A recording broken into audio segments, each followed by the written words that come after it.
আসসালামু আলাইকুম, সকলকে জানাই সাদর সম্ভাষণ। আজকে আমরা এইচএসসি বায়োলজির প্রথম পত্রের 12তম অধ্যায়ের একটি মোস্ট ইম্পর্টেন্ট মেডিকেল অবজেক্টিভ নিয়ে আলোচনা করব।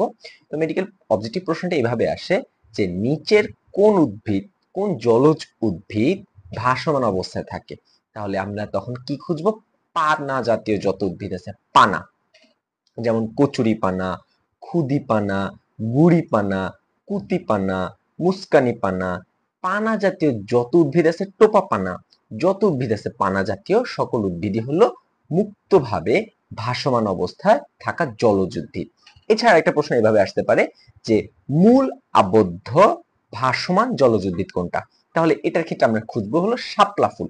যত রকমের শাপলা ফুল আছে, যত রকমের পদ্ম ফুল আছে এবং পানিকলা জাতীয় যত উদ্ভিদ আছে, এরা সবাই হলো মূল মাটিতে আবদ্ধ থাকবে এবং সারফেস লেয়ার, পানির সারফেস লেয়ারে ভাসতে থাকবে। তার মানে মূলাবদ্ধ জলজ উদ্ভিদ, ভাসমান জলজ উদ্ভিদ কারা? তারা হলো লাল শাপলা, সাদা শাপলা, নীল শাপলা এবং পদ্ম এবং পানিকলা। ধন্যবাদ।